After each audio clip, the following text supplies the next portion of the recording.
14 বছর পর Atletico Madrid camp নুতে এসে ইতিহাস গড়ল। হারালো এফসি বার্সেলোনাকে, তাও আবার তাদের নিজের ঘরের মাঠে। যে মাঠে এত বছর ধরে অ্যাটলেটিকো জয়ের স্বাদ পায়নি, সেই মাঠেই আজ তারা লিখল নতুন গল্প। আর এই ঐতিহাসিক জয়ের পেছনে সবচেয়ে বড় নাম হুলিয়ান অ্যালভারেজ। তার সেই ফ্রি কিক গোল, এটা কি সত্যি একটা গোল ছিল নাকি চোখ ধাঁধানো কোনো ম্যাজিক? এক মুহূর্তের জন্য বোঝাই যাচ্ছিল না এটা অ্যালভারেজ নাকি লিওনেল মেসি কিক নিয়েছে। একেই তো বলে যেমন গুরু তেমন শিষ্য। চ্যাম্পিয়ন্স লিগের প্রথম লেগ আর ভেনিউ বার্সেলোনার ঘরের মাঠ। দুই দলই জানত এই ম্যাচে এগিয়ে থাকাটা কতটা গুরুত্বপূর্ণ। শুরু থেকেই দুই দল আক্রমণাত্মক ফুটবল খেলতে থাকে। বল পজেশন, পাসিং, প্রেসিং সব কিছুতেই ঠিক সমান তালে লড়াই। বার্সেলোনা চেষ্টা করছিল নিজেদের স্টাইলে খেলা নিয়ন্ত্রণে রাখতে, আর অ্যাটলেটিকো অপেক্ষা করছিল সঠিক মুহূর্তের। ম্যাচের 44 মিনিটে হঠাৎ করেই সব কিছু বদলে যায়। বার্সেলোনার তরুণ ডিফেন্ডার পাউ কুবার্সি একটি ফাউলের জন্য সরাসরি লাল কার্ড দেখে মাঠ ছাড়েন। এই একটি মুহূর্তেই যেন ম্যাচের ভাগ্য নির্ধারিত হয়ে যায়। 10 জনের দলে পরিণত হয় বার্সেলোনা, আর মানসিকভাবেও তারা একটু পিছিয়ে পড়ে। অন্যদিকে অ্যাটলেটিকো পেয়ে যায় সুবর্ণ সুযোগ। ফাউলের ফলে অ্যাটলেটিকো পায় একটি বিপজ্জনক ফ্রি কিক। বল সেট করা হলো, আর সামনে দাঁড়ালেন হুলিয়ান অ্যালভারেজ। স্টেডিয়ামে তখন নিঃশব্দতা। সবাই অপেক্ষা করছে কি হতে যাচ্ছে। এরপর অ্যালভারেজ দৌড় নিয়ে যে শটটা নিলেন, সেটা ছিল নিখুঁত কার্ভ, অসাধারণ পাওয়ার, আর একেবারে কোনায় গিয়ে লাগা এক শট। গোলকিপারের কোনো সুযোগই ছিল না। সে শুধু তাকিয়ে দেখেছে বল জালে জড়িয়ে যাচ্ছে। পুরো ক্যাম্প নু স্তব্ধ।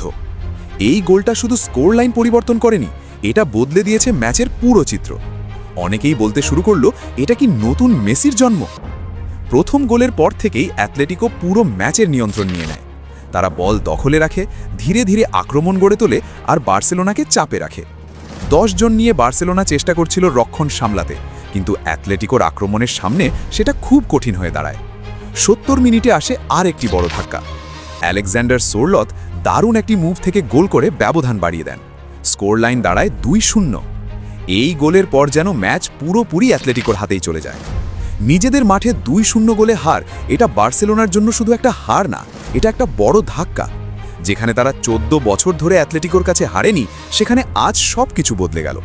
খেলোয়াড়দের মুখে হতাশা, স্টেডিয়ামের নীরবতা, সব কিছুই যেন বলছিল আজ দিনটা বার্সেলোনার ছিল না।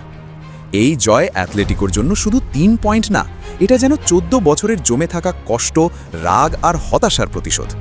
তারা দেখিয়ে দিল ফুটবলে কিছুই অসম্ভব নয়। এখন সবচেয়ে বড় প্রশ্ন, বার্সেলোনা কি চ্যাম্পিয়ন্স লিগ থেকে ছিটকে যাবে? কারণ দ্বিতীয় লেগ খেলতে হবে অ্যাটলেটিকোর মাঠে, যেখানে জয় পাওয়া সহজ নয়। তার উপর তারা 2 গোলে পিছিয়ে। তবে ফুটবল এমনই এক খেলা, একটা ম্যাচেই সবকিছু বদলে যেতে পারে। যদি বার্সেলোনা দ্রুত ঘুরে দাঁড়াতে পারে, তাহলে এখনও তাদের সুযোগ আছে।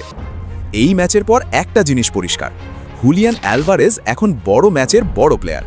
তার আত্মবিশ্বাস, তার স্কিল, তার ফিনিশিং সব কিছুতেই রয়েছে বিশ্বমানের ছাপ। বার্সেলোনা আর রিয়াল মাদ্রিদ 2 দলের বিপক্ষেই সে হয়ে উঠছে বড় হুমকি। এভাবেই চলতে থাকলে ভবিষ্যতে সে ফুটবল বিশ্বের অন্যতম সেরা খেলোয়াড় হয়ে উঠতে পারে।